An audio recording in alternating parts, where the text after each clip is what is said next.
Hi everyone, I am Hanu and I will be talking a little bit about RLN adoption. We've been working on this topic with Kaicho and Arshan. And basically the story of this presentation or this hopefully discussion is the following. We have RLN as a kind of very powerful tool. It's sort of working. And we are hoping to reach kind of mainnet deployment of RLN in its current form soon.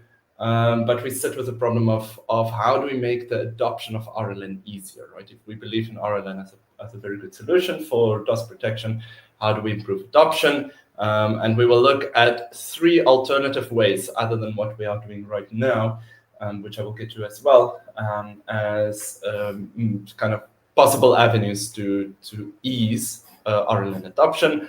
If possible, we will also look at the future of RLN and mention some things that we believe will become of RLN in the next few months to a year.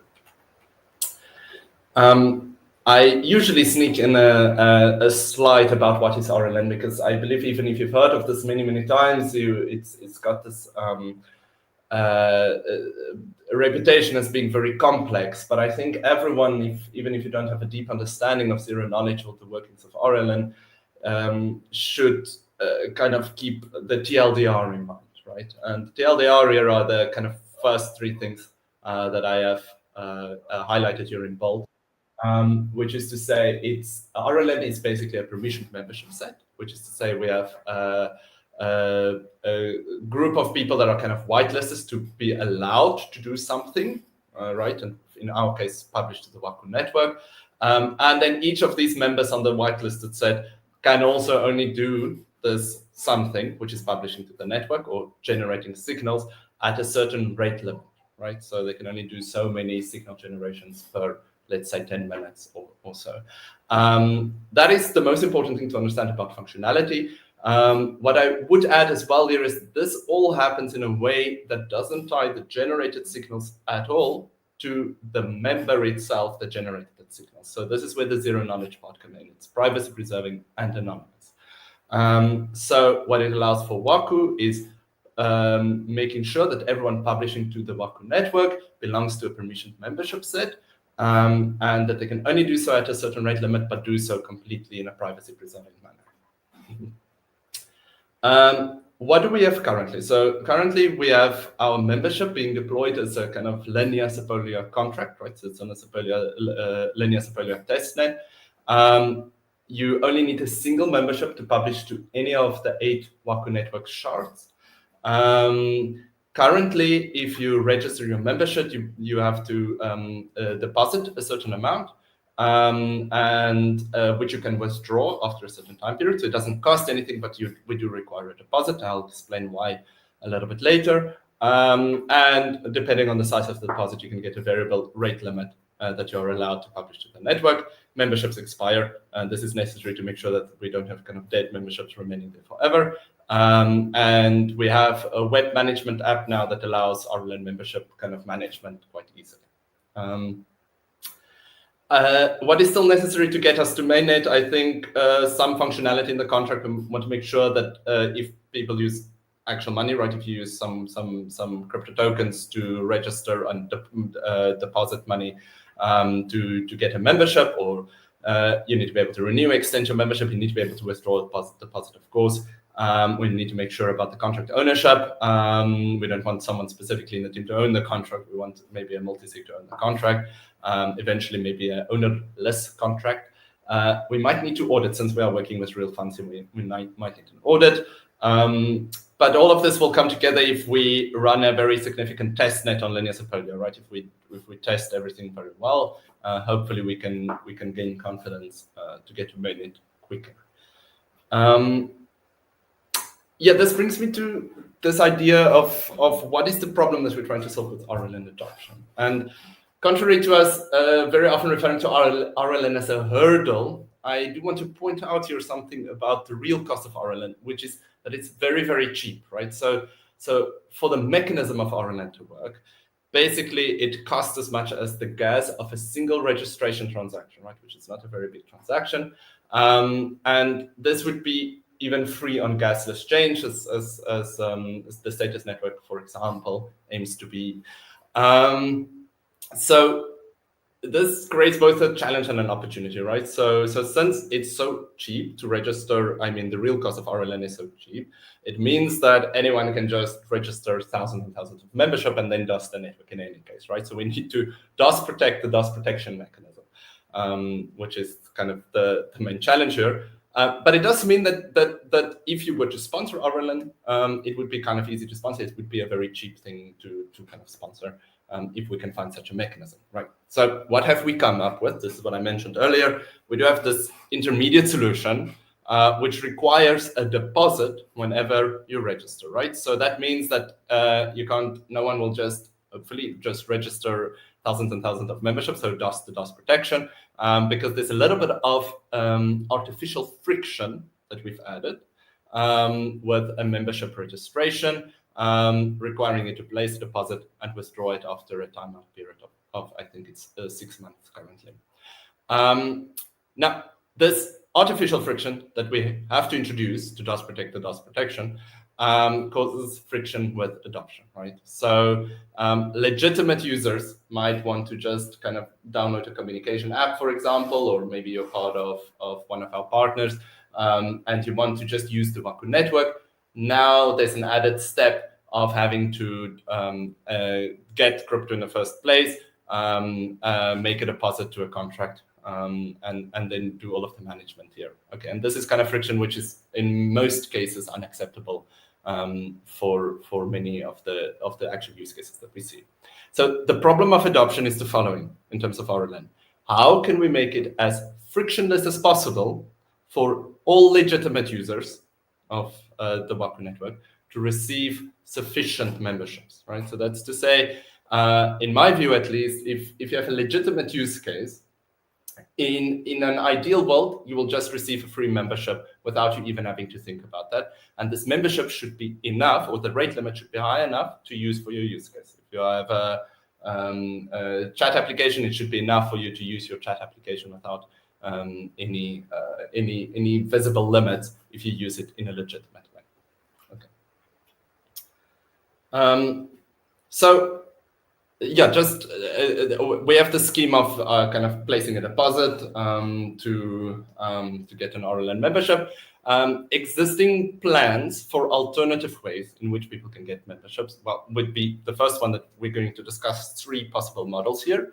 The first one here is, well, just publish without a membership, right? And this is what we call RLN as a service.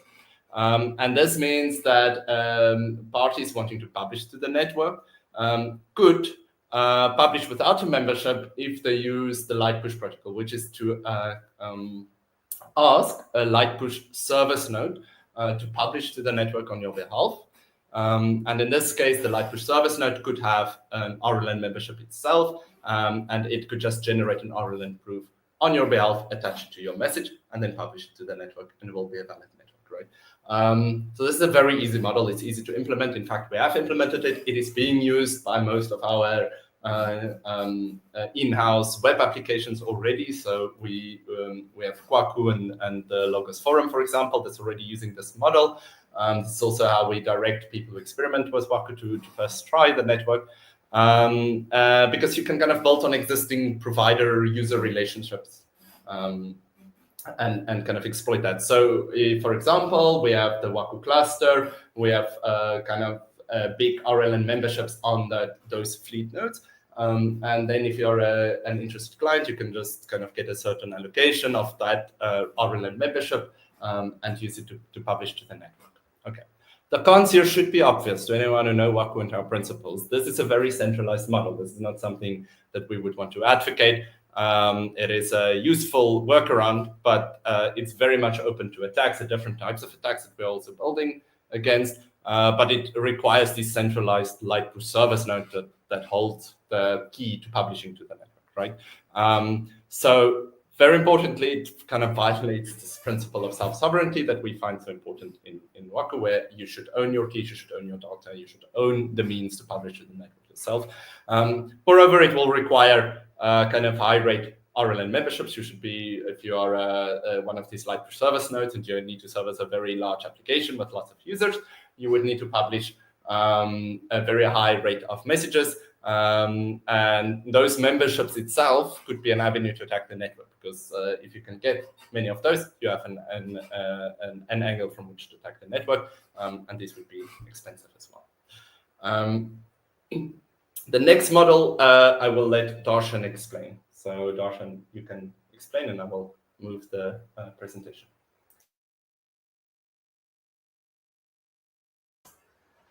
Is Darshan still in?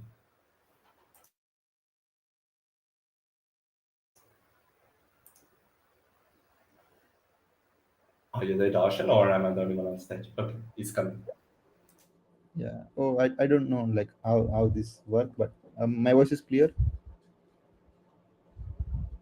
Very much. We hear you well. Yeah. Okay. Sorry.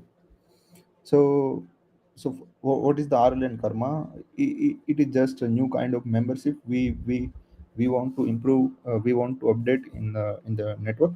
So, before the explanation, I just give some introduction for the Karma.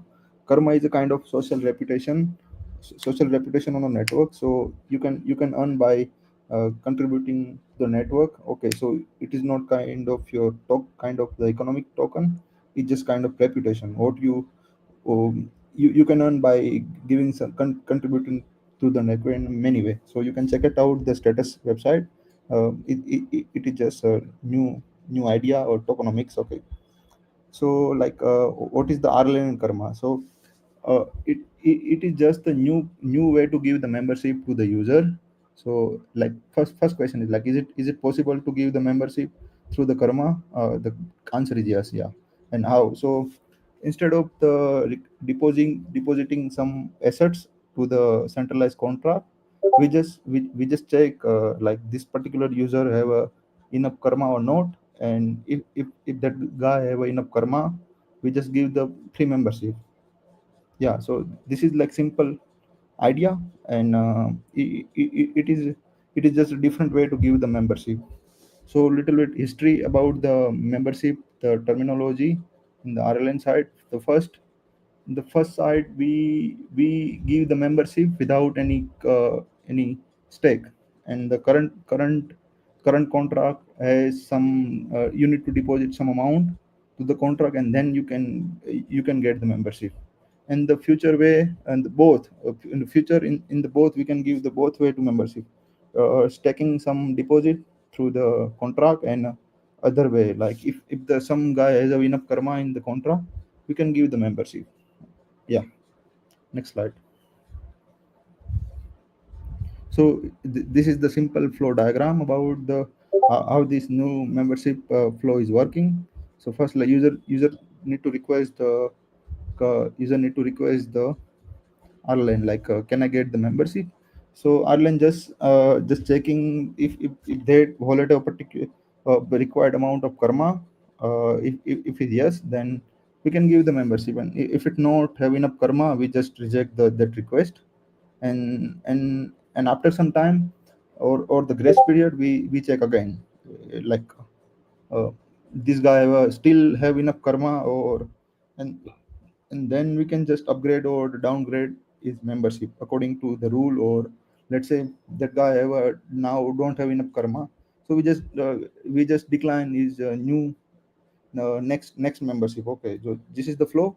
And as I mentioned, like this is the just idea we want to implement in the RLN side. But is it not like currently uh, like it's not still implemented. Yeah, that's all I want to say. This idea. Any concern? I went to happy to explain. Thanks, Darshan. And yes, there will be time for questions as well afterwards. Okay. Then I will continue. I think I will continue in detail. So I will also now discuss the part that Kachi was looking at. Unfortunately, can't make this time zone, which is around RLN adoption, specifically focused on the chat SDK. Now, if you attended the target API and architecture and talk, you would understand what this is about. But basically, the chat SDK is let's say an API layer built on top of Waku that allows all of the kind of functionalities that you typically need within a chat or messaging application. This is around things like encryption, reliability, identity management, etc. This, of course, requires as well that the network layer is protected by RLN. But typically, a user of a chat application, maybe built with the chat SDK, will also need then an RLN membership. And how can this possibly be done? Now, a model that we can use here is to, instead of membership registration just by the end user, we can also have a third party. It could be someone like the app builder that can register a membership, that is to do that transaction on behalf of these end users, right? And we have an existing specification for those interested. This is RFC, a VAC RFC. I will link that later on, about RLN stealth commitments that uses the stealth commitment scheme. I think that's ERC 5564, but that basically allows a third party to register a membership on behalf of another party, but without breaking the anonymity of that member, right? So eventually this third party that does perform the transaction does not actually know what the commitment ID or secret key of this user is that now obtains an RLN membership, right? Okay. So this third party, of course, that does the registration on their behalf would be either an app builder. We can also think of a friend referral scheme. So if you are using an application, you can kind of create a membership for one of your friends and allocate the membership in this way. Okay. This does lead us to several questions, especially around RLN in the chat SDK. These are possible suggestions for a discussion point afterwards. But how much should an end user, say, of a chat SDK, be aware of RLN at all, right? If necessary, we need some kind of RLN education. We also need to understand that if we speak about a rate limit at the network level, we're not simply dealing with chat messages. We're dealing with all of the control messages that's necessary to keep a chat SDK type application working, right? So behind the scenes, in any messaging application, there's all kinds of status messages and contact requests, etc., that you don't see and are not messages that you actually generate by typing a message. And all of this needs to fit into the RLN model. And again, I am trying to transition. Okay. Yes, so RLN and the chat SDK, I think here the point is just that in the chat SDK itself, RLN usage would have to kind of be accounted for. We'll have to store the state. We'll need to understand inside the SDK what the remaining quota is and kind of load balance messages before they get sent to the Waku network. Yeah, before a message is sent, this threshold should be checked. Membership registration and refreshing memberships, because remember we say memberships do expire, need to happen automatically within the scope of the chat. Yeah, okay, so I will also just mention some things about the RLN future. So for those following RLN, you might know that we are now speaking about RLN as a more general tool and making RLN a separate library, right? It was kind of part of Waku, but we're extracting it as a separate library because membership-based rate limiting is generally useful. It's not just useful for publishing to a network, it's useful for any kind of signal generation that needs to be rate limited, right? For example, it's already being implemented to limit the Karma holder transaction rate to the status network. And at the same time, we want to make validation itself within a Waku network pluggable. And this is to say you can have RLN as a validation mechanism. And that's how it works. It's just a validation of messages. But if people want to use Waku in a different way, they should be able to plug in their own validation, their own kind of authentication. And hopefully we'll see a lot of innovation here and see solutions that might be better than RLN. So yeah, RLN will hopefully soon be a pluggable component library. And then this is the one I won't go into too much detail about. It's just a bit technically difficult to explain. RLN in its base specification includes the idea of slashing, right? So RLN is mostly seen as a staking mechanism, and your staked funds can get slashed if you violate the agreed rate limit. How it is implemented in Waku currently is without slashing, and we use a system of gossip scoring to encourage the weeding out of spam in the network. And it does work very well. We have kind of modeled this and tested this quite extensively. However, in future, I'm quite sure that we will see slashing return. And this is a technical requirement that comes with the scaling of the network. Currently, if you are a validator in the network, you need to monitor all shards associated with RLN membership. And all validators need to do this at all times. And you can see as the network grows, more shards get added. We can't expect that validators will be able to have this kind of global view of traffic. The inverse model here with slashing would be that we only need one honest validator to detect spam, which is a much stronger security model and all but required. That's part of the feature of RLN. Before I open for questions, I do want to just kind of summarize, right? So we spoke about RLN adoption. Currently, we require a deposit. This is okay for some use cases, but we need a more frictionless approach for other use cases to get RLN memberships. We spoke about RLN as a service, as a kind of workaround, not ideal, where you can publish without memberships. And then we spoke about two different models, where you can, by proving some kind of on-chain ownership, and in this case, Karma, right, which is just an asset that you own on-chain.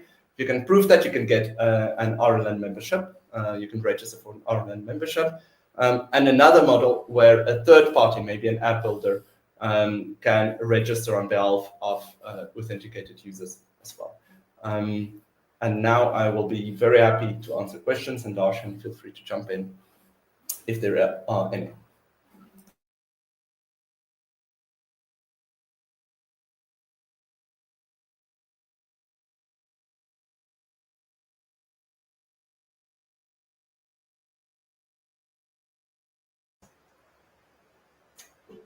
I see people coming in.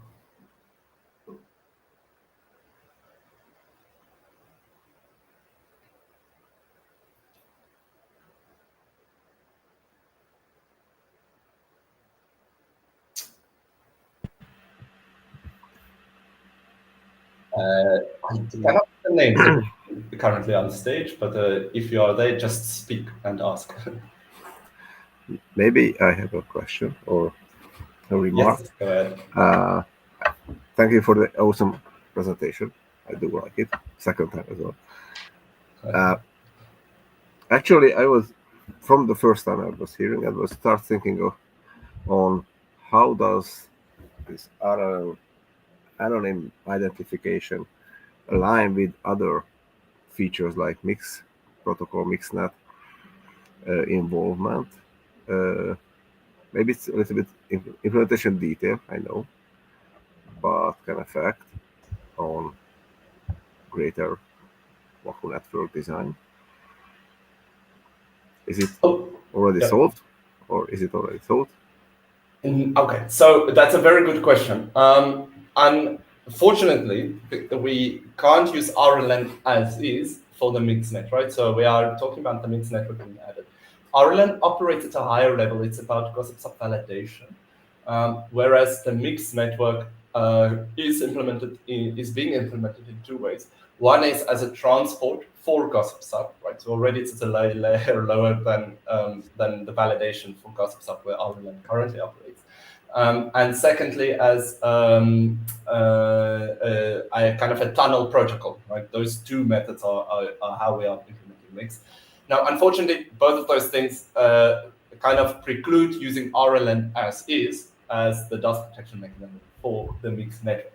That doesn't mean that an RLN mechanism could not be useful and will very likely be useful for the mixed network, but that has not been designed yet. I hope that answers your question. So no, it's not solved, but we have thought about it. Yes. Cool. Thank you. Next person, just jump in. Don't worry.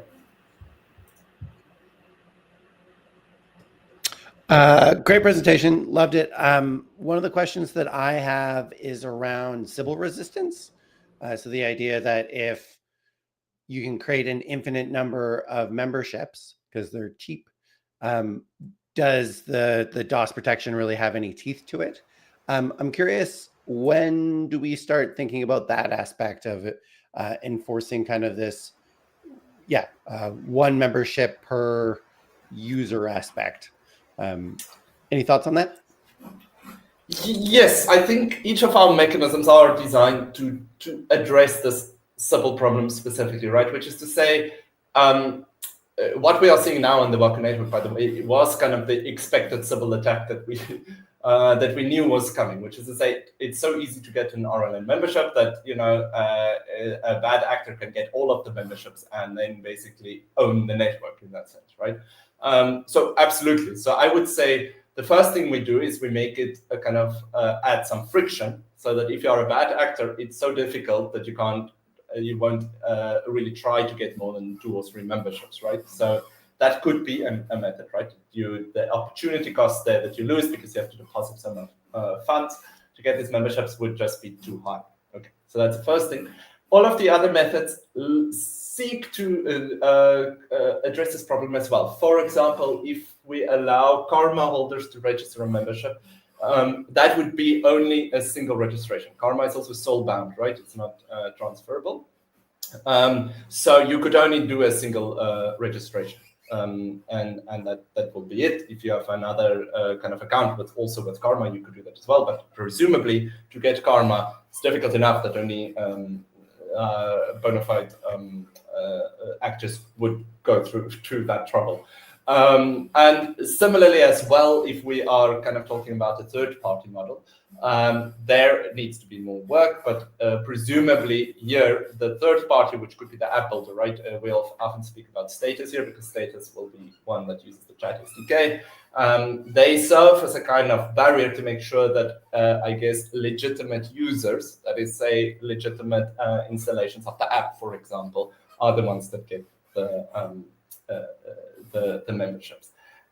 So very important question, and indeed this is kind of in each mechanism we try to address it in a slightly different way, but that is what it comes down to. Yes. Awesome. Follow-up question around Karma. Would Karma be slashable in order to enforce, or to penalize people who are misusing memberships? So Karma is slashable within the Status network context, right? So you can lose your Karma within the context of the Status network, or at least is how it's proposed. Maybe not immediately. That slash will lead to a slash in your associated RLN membership for, say, the Waku network. But what we would do as a simpler model, and that I propose, is if your membership will expire, and if your Karma got slashed in between this before your expiry period, you will just not be able to renew your membership and refresh. So indeed, it will have an effect, but this is a derived property as we envision it now from being an owner of Karma. It doesn't yet have in our designs any feedback towards Karma that you can actually get slashed. It's possible to do that, but I think it's a more complex model. Awesome. Thank you very much. Cool. Good question so far. Any others?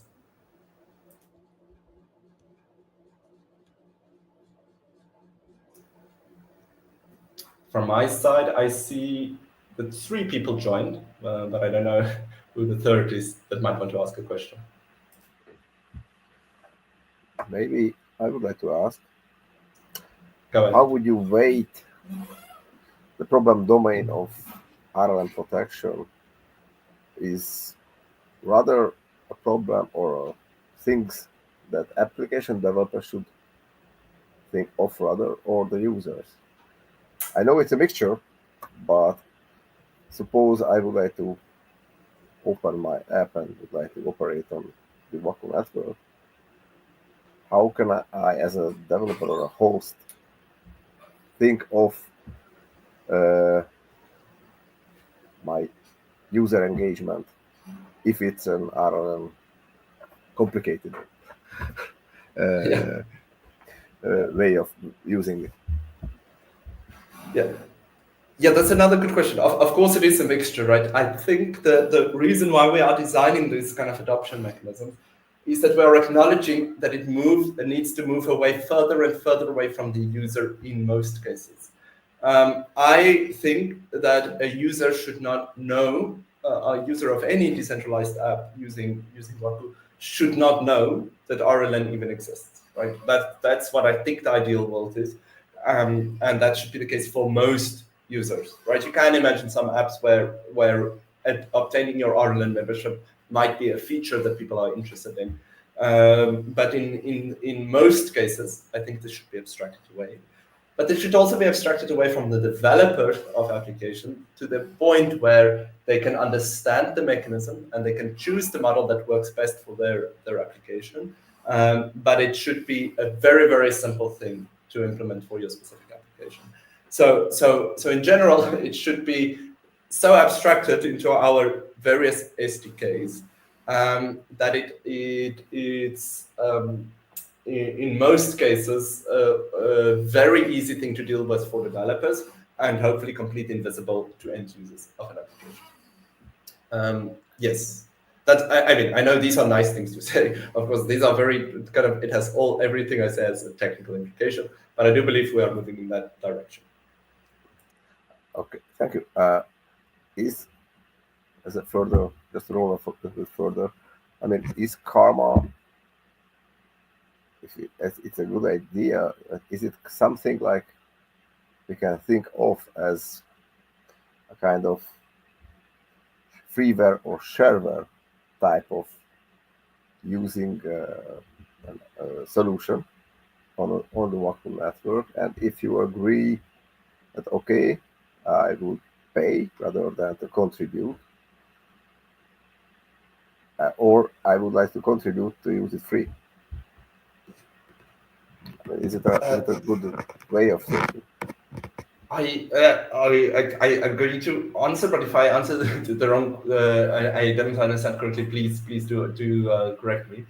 I think you're asking about mixed models here, right? So where you shouldn't be forced to prove that you're holding karma. You can also make a deposit if you prefer that model. Is that what you're asking? Yeah, either I should pay for having to get karma to be able to use the network, because I wouldn't like to contribute to the network. I don't want to relay. I don't want to. Okay. If you know. I think I understand what you're saying. No, okay. So karma is just one example here of how we can also accommodate karma holders if we believe this is a good on-chain asset to prove legitimate use case. Karma, I don't think you can get karma in any other way than having a good reputation with the status network. That doesn't mean that we will require you to have a good reputation with the status network in order to have an RLN membership. There will always be other methods to, for example, to make a deposit to get an RLN membership. This is also just making it easier for other existing use cases, for example, if you own karma. So certainly you should be able to get a membership by doing a deposit, even if you have karma, or even if you don't care about karma.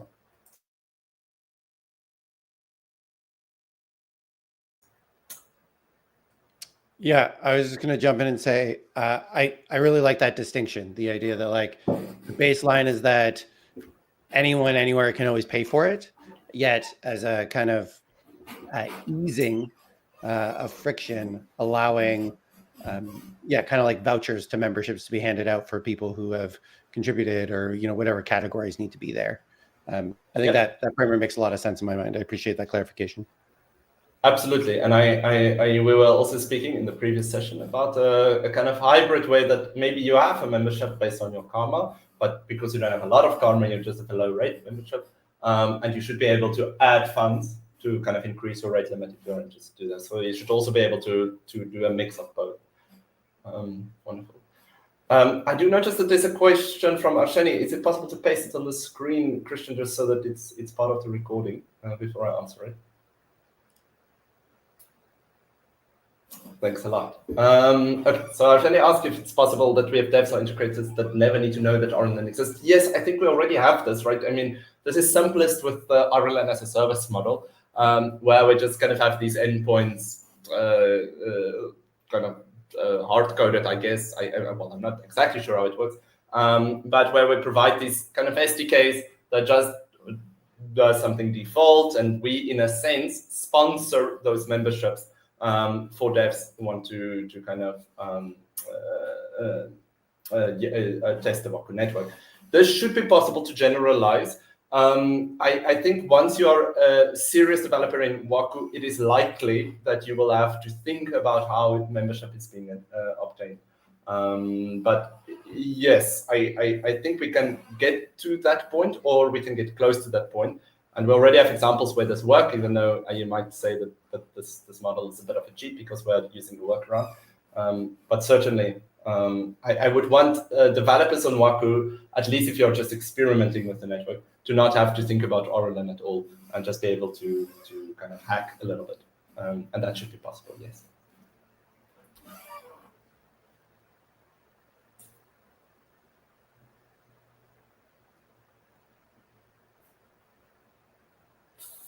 Thank you for the discussion so far. Any other questions?